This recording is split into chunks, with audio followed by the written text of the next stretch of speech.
Mr. Woody Wyndham, come on down.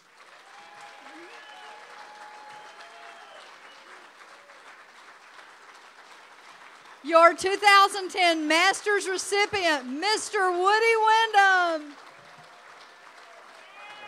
gotta do a photo op and then you speak. Okay, wait, we got. Okay, all right. Take it away.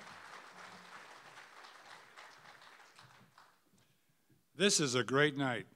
I don't mind telling you, this is the biggest thing that's ever happened to me. Leo, that was great. It was really good. First of all, Bill McElveen, my boss, he said, look, don't do more than 3 minutes. And then Jane Pigg gets up here and does 11, you know? But I will try to do it in 3 minutes. But those of you who know me and have heard me on the radio, you know I can't even do a commercial in 3 minutes. It's just true. I would like, ladies and gentlemen, I'd like to thank the South Carolina Broadcasters Association for this really meaningful award. This is exactly what I've been working for 50 years. And then I would like to thank my wife, Jean. That was a beautiful piece on there, and she is a beautiful woman.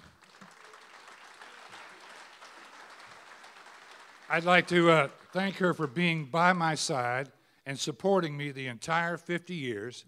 And I do mean supporting me because I got fired a couple of times. And she's a registered nurse, professional, and she was able to really support me while I was out of work. And also, I'd like to thank my family that's here tonight. There's Wendy, Jennifer, and Mackenzie, my 3 daughters.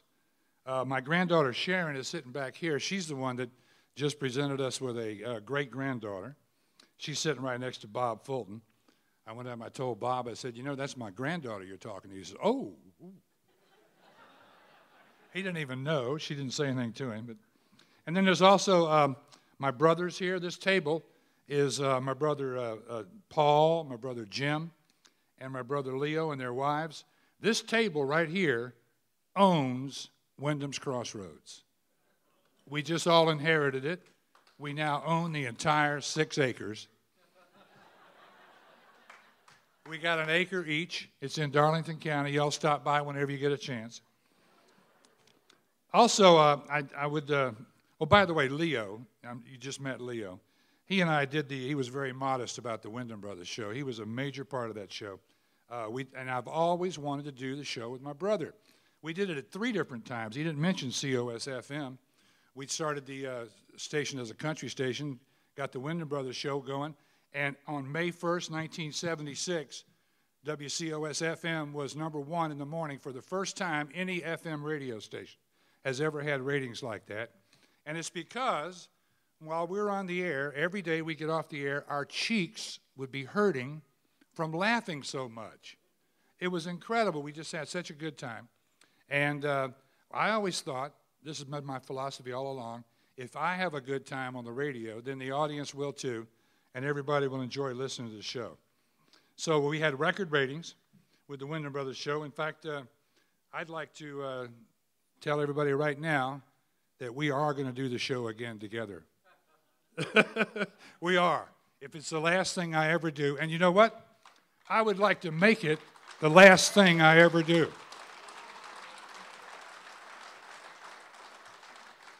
Also, I've got to thank Bob Fulton.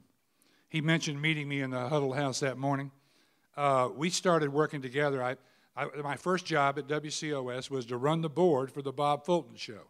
He sat in a different studio than I did. He couldn't even work a telephone, I'm telling you. They tried to make a sports guy a disc jockey, and it wasn't working. And I went in there, and I engineered the show for Bob. And I remember it vividly after I'd been working about 2 weeks, you know, because my job was to do the show with him and then do my own show after he left. And I remember Bob walking in one day and going, you know, Dad, he always called me Dad. I don't know why. He was 20 years older than me. He said, you know, Dad, what you really need to do is call yourself Woody with the Goodies. And I said, oh, I like that. I like that. I turned right around and did it on the air and been doing it for 50 years. Thanks, Bob, for that.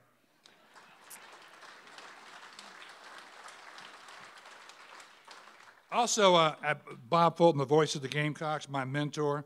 I got to thank him for one other thing he did that has carried me through my career. He introduced me to advertisers. I did the show with him. And you know, most disc jockeys back then, especially in the 60s when we had so many, we had 18 commercial minutes an hour. And Bob, he loved commercials. And all disc jockeys at that time hated commercials. It was like a detriment to their show. They had to stop swinging long enough to play commercials. But Bob, I would holler into him, you know, I'd say, Bob, you got to do the Copeland Company. Or you got to do Taylor Street Pharmacy, or do Krispy Kreme Donuts. And Bob would step up to the mic and start talking about these people without a word of copy. He never had any copy. He always talked about them like they were part of his family. And so I learned how to do that from him. But here's why I really learned how to do it. Because whenever Bob wasn't there, it was my job to do the Bob Fulton show. It never did become the Woody and Bob show, or Bob and Woody. It was always just Bob Fulton. And whenever he wasn't there, I had to do his show, but he would present me with this gigantic big reel of Bob Fulton live endorsement commercials. And it was just him ad-libbing all of his sponsors.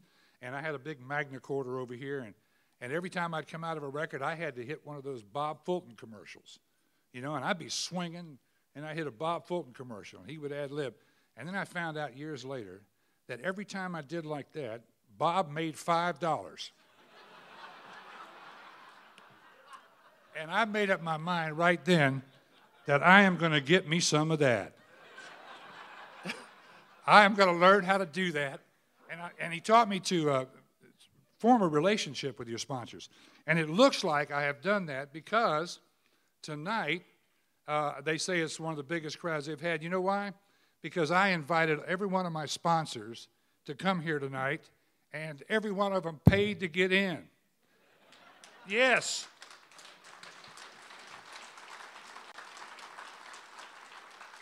All right, I would like to introduce them to me. I don't want to take up too much time with it, but over here we've got Antonina and her husband Mario from Antonina's restaurant. Yes. Stand up.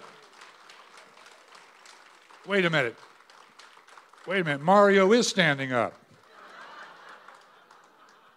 Anyway, these people last night had their 60th wedding anniversary. And Antonina herself had her 69th or 79th birthday at the same time. 69 wouldn't be right. She got married when she was 9. I know that's not. They might do that, the Italians in New York, you know, I don't know. Anyway, thank you very much for being one of my sponsors. Also, I'll just run through the rest of them that are here. I don't expect to take up too much time for this, but there's Daryl Hudson. And Daryl was just telling me, he's Jim Hudson's nephew. And he was just telling me he's a good-looking guy. And he was just telling me everybody at this party has come up to him and said, hey, Jim Hudson, how you doing, bud? But he's not. He's Daryl Hudson. And he and his brother Chuck have the Hudson Brothers Auto Brokers. And then there's Steve Campbell from Carolina Liquid Ceramic. Stephen and Renee Fowlis from Stephen W.'s Bistro in Newberry. Dr. Paul Hahn from Smile, Columbia. See this? This is your Smile, Columbia right here. And I didn't trade it out. I paid for it. And by the way, I paid dearly for it. My wife kept saying, can you talk to him about not doing any more work on your mouth?